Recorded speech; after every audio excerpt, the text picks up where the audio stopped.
आज के वीडियो में हम लोग पढ़ेंगे block diagram of nuclear power station, working of each module of nuclear power stations, importance of graphite as a moderator in the nuclear reactor.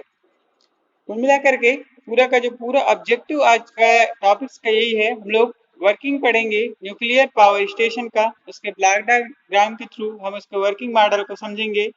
Nuclear power plant में जितने भी component होते हैं उसके बारे में पढ़ेंगे और सबका फंक्शंस देखेंगे हम लोग कि उसमें जो प्रत्येक कंपोनेंट होता है उसका क्या काम होता है।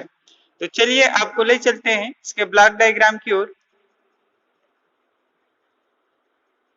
इसमें जो ब्लॉक डायग्राम है इसके आधार पे इसमें जो कंपोनेंट्स होते हैं वो है nuclear reactor, reflector, moderator, control rods, uranium as a fuel अपन यूज करते हैं, heat exchanger, condensate extraction pump, cooling tower, condenser, turbine, busbar, isolator, circuit breaker, isolators, transformers, exciters and alternator। तो इस तरीके से ये मुख्य मुख्य जो कंपोनेंट है इसके बारे में ये बताया गया है इस ब्लॉक डायग्राम के थ्रू। तो इसके जो प्रत्येक कंपोनेंट्स है उसका क्या फंक्शंस होता है इसको हम लोग आगे डिटेल में पढ़ेंगे। The state the main parts of the nuclear reactors. The first one is a control rods which is made from the cadmium। इसमें एक कंट्रोल रॉड्स होता है जो कि चैन रिएक्शन को कंट्रोल करने का काम करता है। ये है कैडमियम का बना होता है, मतलब इसमें जो मटेरियल यूज करते हैं वो कैडमियम का होता है। दूसरा है न्यूक्लियर फ्यूल्स। ईंधन के रूप में हम लोग जो फ्यूल यूज करते हैं वो है यूरेनियम, थोरियम या फिर प्लूटोनियम। मॉडरेटर ये क्या करता है कि जो चैन रिएक्शन है उसको कम करने का काम करता है। ये न्यूट्रॉन्स को एब्जॉर्ब करके उसका जो रिएक्शन है उसको ये कम करता है। तो यहाँ पे हम लोग हैवी वाटर या एज अ मतलब graphite as a moderator use करते हैं। रिफ्लेक्टर के लिए हम लोग यूज करते हैं ग्रेफाइट का। रिफ्लेक्टर जैसे कि आप जानते हैं कि सरफेस में जो है न्यूट्रॉन्स जो है इसकी प्रॉपर्टी होती, टेंडेंसी होती है कि वो बाहर निकलने की कोशिश करता है न्यूक्लियर रिएक्टर से। तो रिफ्लेक्टर क्या करता है कि इस न्यूट्रॉन्स को वापस रिफ्लेक्ट करता है ताकि जो चैन रिएक्शन है वो प्रॉपरली मेंटेन रहे। कूलेंट, तो कूलेंट के लिए हम लोग यूज करते हैं लिक्विड सोडियम का। तो इस तरीके से मुख्य मुख्य कंपोनेंट्स था। अब इसके जो हर एक ब्लॉक्स हैं उसके आप फंक्शन देख लेते हैं। तो ये है आपका कंट्रोल रॉड्स। सबसे पहले जो आपका ग्रीन कलर का यहाँ पे दिखाई दे रहा है ना, तो ये जो कंट्रोल रॉड्स है इसका फंक्शन है to control the nuclear reaction. अब इसमें होता क्या है ये आप देख लीजिए एक बार कि क्या होता है कि यूरेनियम 235 होता है, इसको जब हम लोग नाभिकीय विखंडन कराते हैं, ठीक है, तो उस केस में लार्ज अमाउंट में न्यूट्रॉन्स जो है वहां पे क्रिएट होता है चैन रिएक्शन के द्वारा और उसको कंट्रोल करने का काम करता है ये कंट्रोल रॉड्स। जस्ट लाइक ऐसा जैसे आपका गाड़ी होता है, जो अपन गाड़ी देखे हैं 4 व्हीलर गाड़ी, उसमें क्या होता है गियर, जो आपका गियर रॉड्स होता है उसके द्वारा हम लोग क्या करते हैं स्पीड को कम या ज्यादा करते हैं। ऐसे ही यहाँ पे कंट्रोल रॉड्स होता है, ये क्या करता है न्यूट्रॉन्स को एब्जॉर्ब कर लेता है।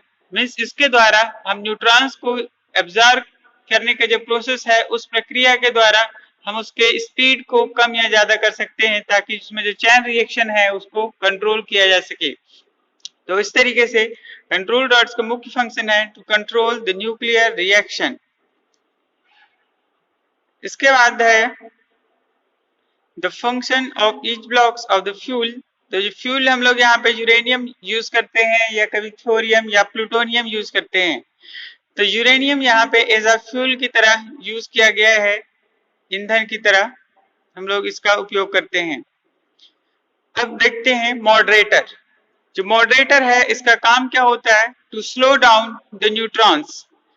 डायग्राम को आप लोग देखते चलेंगे, इसमें आपका नामकरण किया हुआ है, ये इस ब्लॉक का हम लोग देख रहे हैं। तो इसमें मॉडरेटर लगा हुआ है जो येलो कलर का दिखाई दे रहा है।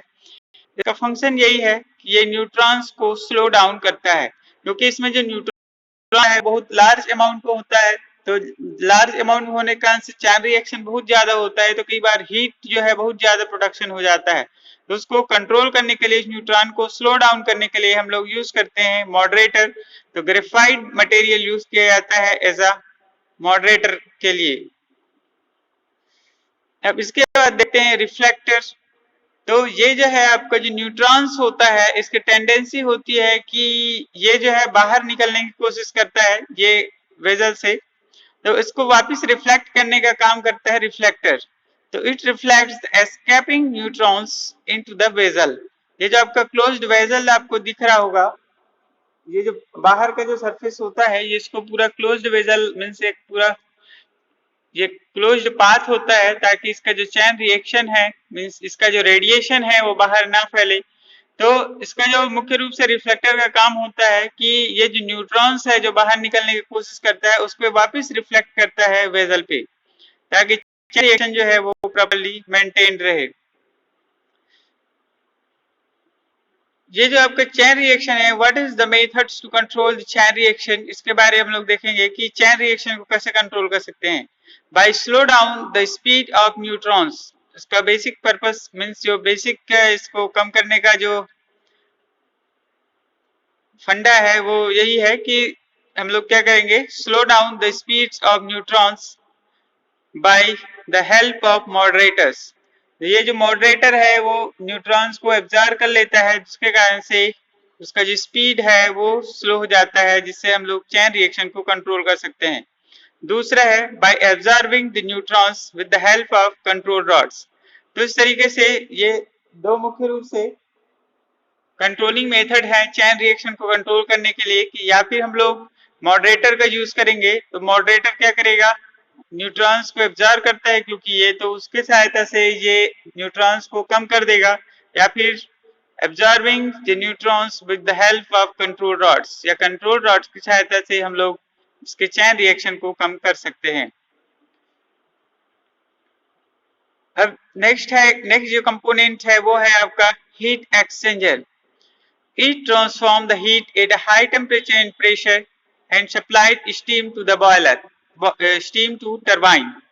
इसका काम क्या होता है, इसको हम लोग एक बार देख लेते हैं कि ये जो है आपका न्यूक्लियर रिएक्टर है, और ये आपका हीट एक्सचेंजर होता है। इसमें जो ट्यूब्स होते हैं, इसमें कूलेंट जो है वो मूवमेंट करता है। ये जो लाइन दिख रहा है, एरो का जो निशान जहाँ पे जो दिख रहा है, इसके इसमें क्या होता है, कूलेंट भरा होता है। ये कूलेंट क्या करता है कि ये जो कूलेंट है जब इस चैन रिएक्शन के से अंदर से होकर गुजरता है यहाँ से, तो उस समय क्या हो जाता है, वो गर्म हो जाता है, और वो अपना जो हीट है वो इस हीट एक्सचेंजर में ट्रांसफर करेगा।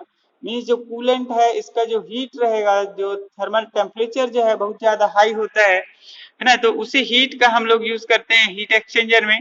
तो कूलेंट का जो हीट है उसको ये वाटर में ट्रांसफर करता है। ठीक है, तो हीट करेगा at a high temperature pressure पे।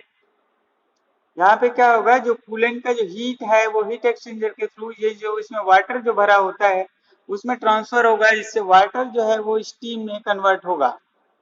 ठीक है, तो मेन फंक्शन इसका यही होता है कि ये जो है यहाँ से क्या होगा, उस टेम्परेचर कूलेंट के हीट का उपयोग करते हुए जो वाटर है उसको हम लोग स्टीम में कन्वर्ट करते हैं, और यहाँ से जो प्राप्त स्टीम है उसको भेजा जाता है इस वाल्व की सहायता से टरबाइन पे। ठीक है,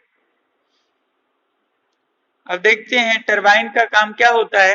क्योंकि जो स्टीम जनरेट होता है उसमें काइनेटिक एनर्जी बहुत ज्यादा होती है, तो उसी के काइनेटिक एनर्जी का हम लोग यूज करते हैं यहाँ पे टरबाइन पे। तो ये क्या करता है कि स्टीम की जो काइनेटिक एनर्जी होता है उसको मैकेनिकल एनर्जी में कन्वर्ट करता है टरबाइन। क्योंकि जो टरबाइन है इसके साथ आपका अल्टरनेटर कपल्ड होता है, तो उसके कारण से क्या होगा कि ये टरबाइन का जो रोटर पार्ट है जिस स्पीड से घूमेगा उतनी स्पीड से आपका जो जनरेटर है मींस अल्टरनेटर है उसका रोटर भी घूमने लगेगा, और वहां से इलेक्ट्रिसिटी प्रोड्यूस होगा। What is the use of heat exchanger. तो इसका हम लोग फंक्शन देख लेते हैं कि वाकई में ये जो हीट एक्सचेंजर है इसका काम क्या है। Here exchange from the hot coolant to cold water. तो आपको जैसे कि बेसिक इसका जो हीट एक्सचेंजर है ये क्या करेगा, अपना जो कूलेंट का जो हीट है वो ट्रांसफर करता है कोल्ड वाटर में। ठीक है, तो इस तरीके से ये हीट एक्सचेंजर का काम होता है। और इसके बाद है कूलिंग टावर्स। तो कूलिंग टावर्स जो है यहाँ पे लगाया गया है क्योंकि जो एग्जॉस्ट स्टीम होता है जो कंडेंसर से निकलेगा, तो ये जो कंडेंस स्टीम मीन्स जो एग्जॉस्ट स्टीम है उसको हम लोग कंडेंस करते हैं कंडेंसर में। तो उससे क्या होता है कि जो स्टीम है वो वाटर में कन्वर्ट होगा, फिर उस वाटर का हम लोग फिर से यूटिलाइज करते हैं हीट एक्सचेंजर में, जहाँ पे वही जो वाटर है उसको फिर से स्टीम में कन्वर्ट कर लिया जाता है। और ये जो कूलिंग टावर है ये हेल्प करता है उसको कंडेंस करने में, मीन्स ठंडा करने में। ठीक है, for the recirculation of the water, इसका उपयोग है मेन कूलिंग टावर का, ये रिसर्कुलेट करता है क्योंकि हम लोग जब स्टीम को ठंडा करते हैं तो वहाँ पे जो स्टीम है वो जो वाटर है वो गर्म हो जाता है, उसको ये सर्कुलेट करने का काम करता है ताकि वहाँ पे मेंटेन रहे। अल्टरनेटर का काम आपको बताया गया था कि इसका मुख्य फंक्शन यही होता है कि ये टरबाइन से प्राप्त मैकेनिकल एनर्जी को इलेक्ट्रिकल एनर्जी में कन्वर्ट करता है। उसके पश्चात ट्रांसफार्मर, बस बार और सर्किट ब्रेकर की सहायता से आगे ट्रांसमिट कर दिया जाता है। तो इस तरीके से ये प्रत्येक कंपोनेंट्स का आपको बता दिया गया है। तो फिर से मिलेंगे नेक्स्ट वीडियो में, तब तक के लिए धन्यवाद।